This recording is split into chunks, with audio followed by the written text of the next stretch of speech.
Ux Al, is that BTS? You. Uh-oh. Uh-oh. Stinky K-pop boy band. Stinky K-pop. Stinky. There's like I like that little box over there. Like the pearl necklace. Oh, neat. Martha! You get home to find something very surprising. Your best friend is waiting there for you. Speak. Oh, this is me. Where have you been? There we go. Because I had one heck of a day. She got boned. Uh-oh. Uh-oh. I'm desperate to talk to you about it, but I couldn't find you. I got worried that something had happened to you. It's okay. I was just... But now that it turns out you're fine, I can finally get you up to go speed on the saga of Miriam. Sure, but... You will not believe what happened to me after school yesterday. I went on a date. I got boned. I think I can believe that. She got fucked. Since I've been partnering up with Clank, he asked me to go out with him. She got that fat robot cock, dude. It's just a vibrator. Exactly, bro. It shoots out gravy. I told him, you'd better keep your dials turned to polite and respectful. I'm not that kind of girl. Oh, don't lie. You know you are. But he was just interested in spending some one-on-one time together and getting to know me. So I said, yeah, sure, I can get to know the little Italian guy. I'm 90% certain that Clank has a Spanish accent. Miriam, you are so beautiful. You're so beautiful. Long story short, he took me skydiving with his friends, but things quickly spiraled out of control. A robot goes skydiving? Hold on, bro. That's awesome. We're fucking in the sky, dude. Did she just say skydiving as if that's a typical first date to go on with a pressure cooker? A talking pressure cooker. And now I'm not really sure where we stand. You don't give Miriam time to tell her story, however. Bottling up the details of your own night is just too much to bear. And I went on a date too, back to Colonel Sanders' house, where I spent the night with him. You what? It's like SpongeBob did. You what? Nothing happened, but the emotional connection was wowzers. Miriam tells you to move on from this whole Colonel Sanders obsession and focus on school. Well, being obsessed. I'm just saying, like, it's a potion. Day of school left. Yeah, exactly, bro. So. If being obsessed with Colonel Sanders is wrong, you don't want to be right. After a short argument, you both agree to go your separate ways. Oh no. Did I just lose my best friend? Oh boy. Oh, the thighs are here. Oh my. Oh me, oh my. When you arrive at school, you encounter your rivals in the quad. You can tell from a distance that they're picking on Pop. Good. Though he himself might not quite grasp the fact. Because, you know, he's Pop. Exactly. I hate him. What's a swirly? I don't remember his voice. Sounds delicious. That's good enough. That looks like him. Oh, it's great. I'll order you up one right away. I'll have my swirly with extra sprinkles, please. Sprinkles is a dog and a treat. You can get your swirly adapter too. Why don't you two pick on some in your own size? Because I'm literally the biggest person at this school. JoJo's part 3 looking ass. Maybe even part 2. He looks like a hormone user. He's a big dude. There is that horse that Colonel Sanders rides to school, but who would dare pick on such a gentle and beautiful creature? You've got some nerve, Shatner. Suggest not pick on a defenseless horse. Now you're twisting my words, and I won't have it. You clench your fist, but the injury from yesterday's mixer accident makes you wince with pain. Doesn't look like you can go on cooking like that. Might as well just give up.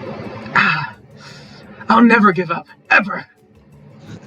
Colonel Sanders arrives just as it appears things are close to boiling over. A naturally intuitive person, he senses that something's been going on. Is everyone excited for the final day of school? Shatlord, how's that hand feeling? I'm sure you'll be back in fighting form by this afternoon. Aren't you concerned about my hands, Colonel Sanders? Colonel, yesterday I almost broke a nail winning so hard. Technically, I don't believe a winner was decided, but your presentation was quite impressive. What is he doing complimenting her? But what about the flavors of my delicate, warm, gooey chocolate sauce? It was clear that you're passionate about how your food is received. That's a lot of words to say it was bland. Excuse me, Shatlord, I am more than capable enough to speak for myself. Maybe you could tell me more of your thoughts as we walk into class, Colonel. I'm always interested in discussing the fine art of fine foods. See you inside, Shatlord. Annoyed by Colonel Sanders' inability to see Ashley for who you know she really is, you look across the quad to get some distance. You attempt to distract yourself from how slighted you feel by the interaction with Ashley. You take out the spellbook you received yesterday and start flipping through the pages. Oh dear. What was that book? Wait, what was that book? It looks like bad news. It's just something I found lying around. It would appear to have some sort of grimoire? Grimoire? I don't know. But I really believe that magic stuff. Grimoire? More like a book of spells. I don't know. Who would spend so much time decorating a magic book if it weren't really powerful? I can think of one surefire way to find out. You open to a page covered with arcane warnings. Cast only in case of extreme emergency, it says around the edges of the page. I could use this spell here that says it will erase anyone I choose from all of my memories. If I scrub out Colonel Sanders, it would probably help me focus better on the upcoming final exam. This is way drastic. Couldn't you do something else? Like anything else? Not rooted in dark magic? Maybe tie a string around your finger? What? Okay, fine, it is drastic, but desperate times call for desperate measures. You've got a memory erasing spell sitting right in front of you, and a pretty good excuse to try it out. The forbidden spell. Dude, let's do it. I feel like we're gonna die if we do it. So let's do it. I don't want to do it. But I want to see what happens. I don't want to forget about the Colonel, though. We can always reload the save. We can. Cast that shit. You begin to recite the spell, but you stumble on the words, and the only effect it seems to have is to make you forget what it is you were doing. Alright, after looking at the page again, it comes rushing back to you. Wait, you've got a memory using... Something about this moment seems very familiar. Should I... Do it again. You begin to recite the spell, but stumble on the words, and the only effect... Yep. Oh, right! La-di-da, rushing back. Alright. This is definitely feeling familiar, but not in a good way. Alright, I'm just not gonna do it. Take your friend's advice and put the book away. It's almost time for class. Sprinkles is already in the room waiting for the students to arrive. He clears his voice to make a quick announcement. How's that sound for a dog? They just bark.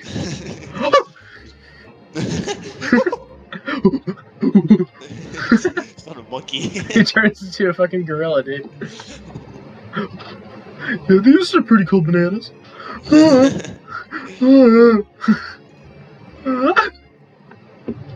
I want you all to know, I feel something of a dog moment coming on, but I assure you it's nothing to be afraid of. His cute little nose scrunches up and begins to breathe quickly.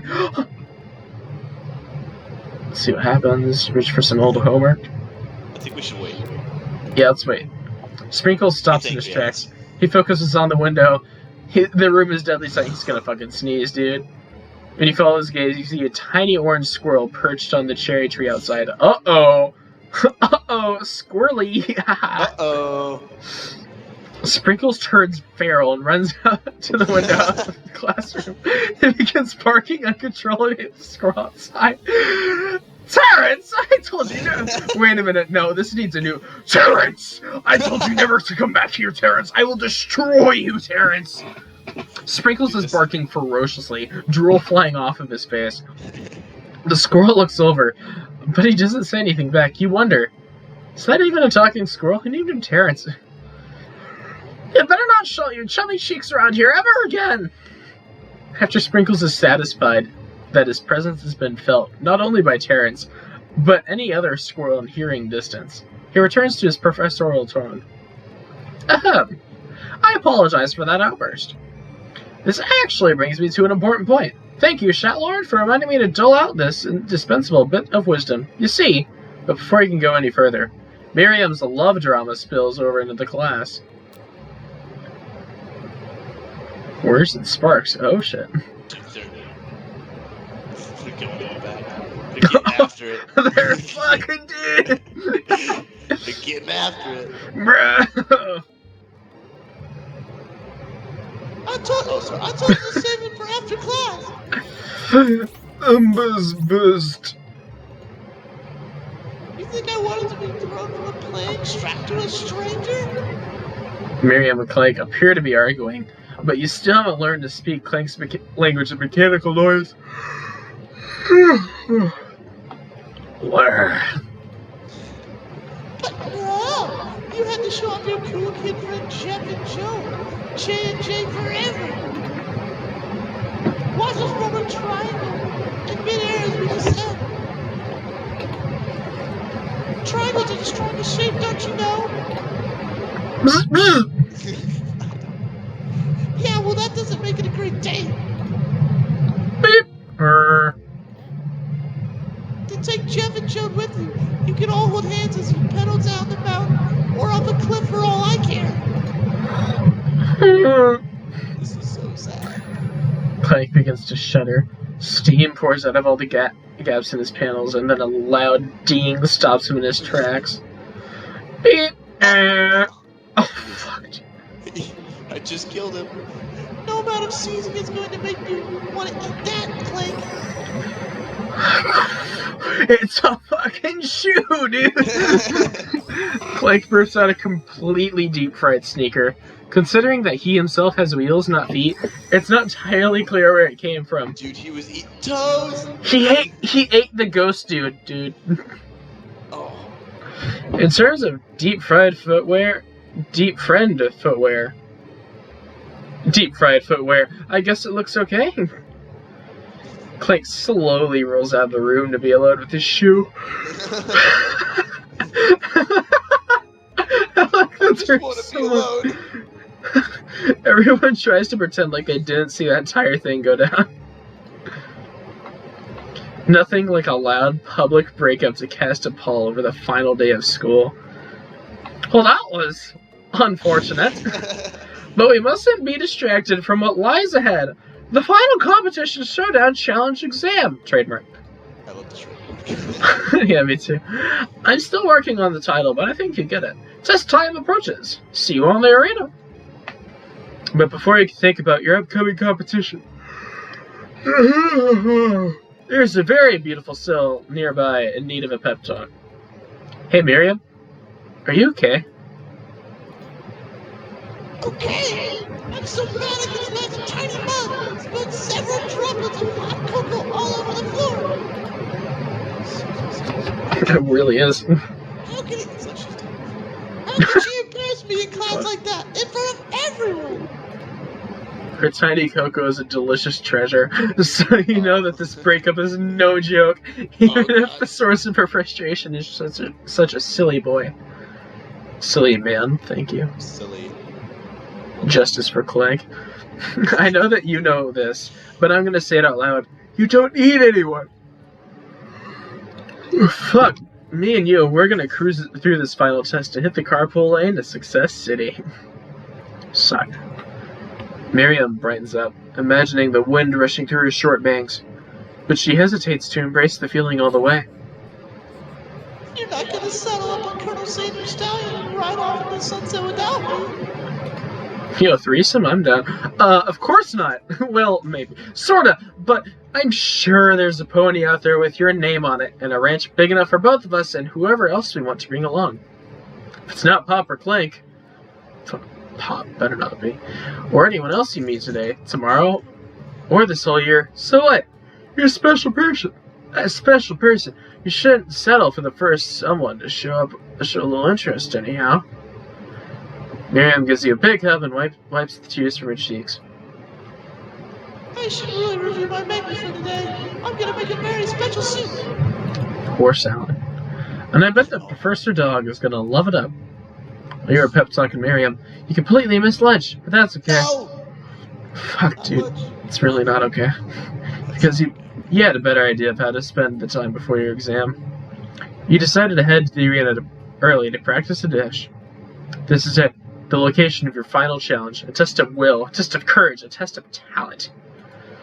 And a chance to beat the pants off Van Van and the supposed Van Van and his eviler counterpart, Ashley. As planned, you begin to run through a quick test of a recipe you've been working on. Shat Lord's famous chicken pot pie. Oh my lord. After practicing for months, making this dish comes second nature to you, and you're able to quickly get a fresh pot pie out of the oven. But as soon as you do, You good over there? a yawn, bro. Your cram session is interrupted by Colonel Sanders. Cram. The raspberry, berry, or very berry cram. Shatlord, what are you doing here? There's still time before the final exam. Oh, just taking it all in. I'm big into visualizing success. I'm looking at my station and picturing victory. The pot pie has begun to bake, and the smell is slowly filling the space around you. Visualizing, huh? That's too bad. I was hoping you were here cooking something delicious. You'd usually happily share your food with anyone who's hungry, but the last time you let Colonel Sanders get in your head, it cost you a cook-off. You decide that it's time to put your cooking above your romantic desires, but that decision gets hard to stick up to when the oven timer goes off behind you. I'm not ruining a pot pie. Okay. You got me. I'm doing a little bit more than visualizing. I know. My nose can smell a pot pie from 400 yards. I don't doubt that. That is a long ways. That is something Colonel Sanders would be able to do. 4 football fields. Yeah, dude. That's an oddly specific distance, but you'd expect nothing less from such an oddly specific man.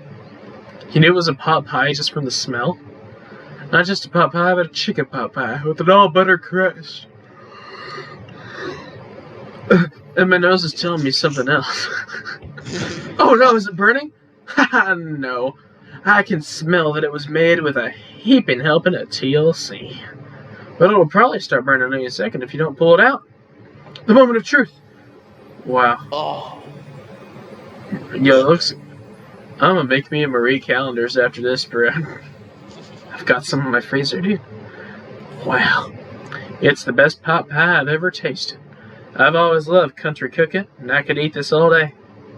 There's no time left. Final showdown is about to begin. Sprinkles lays down the ground rules.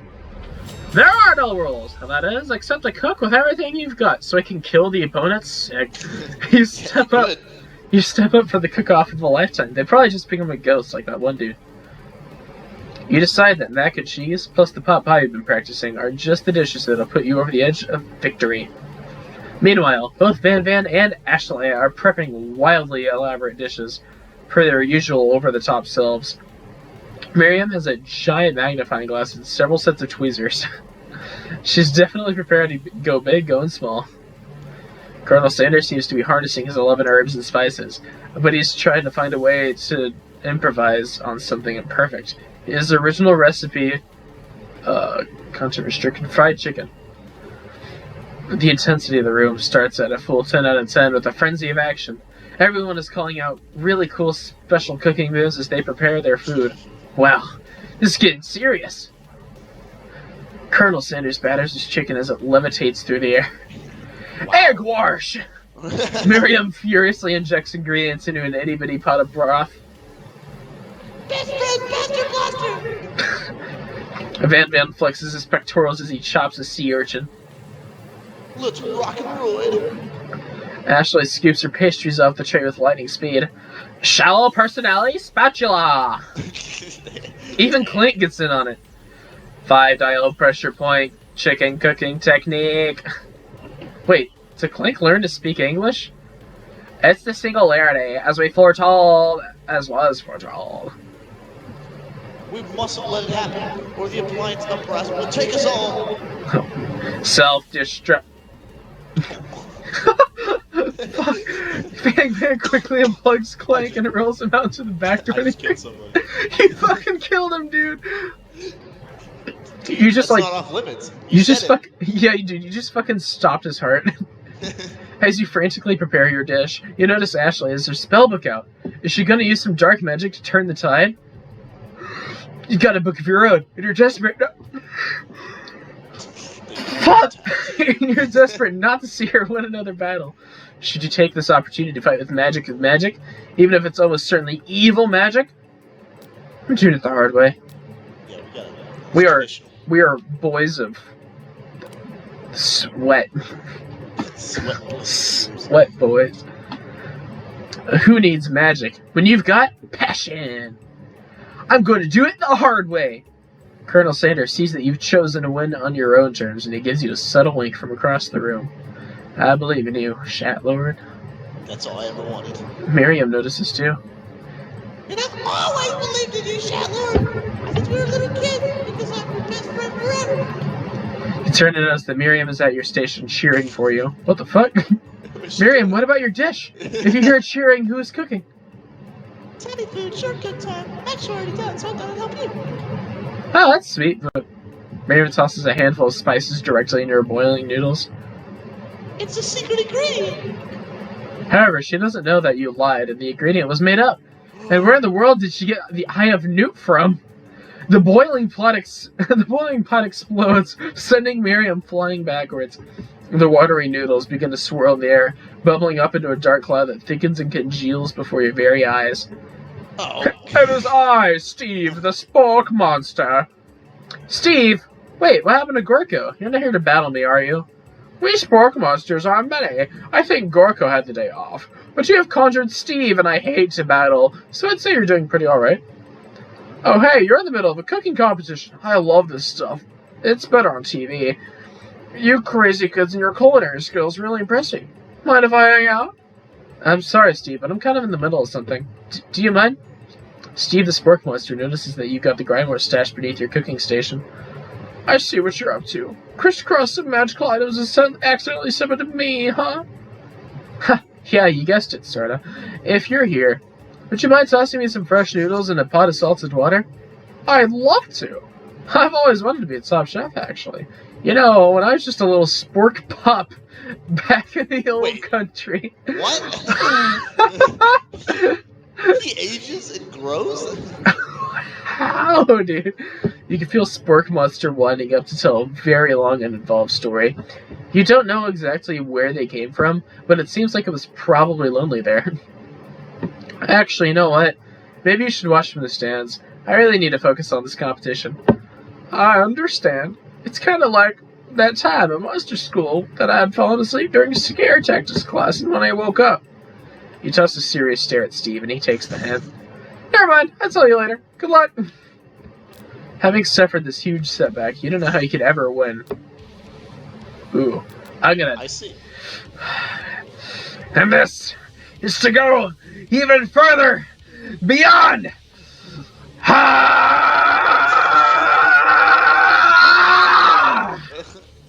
I can do this.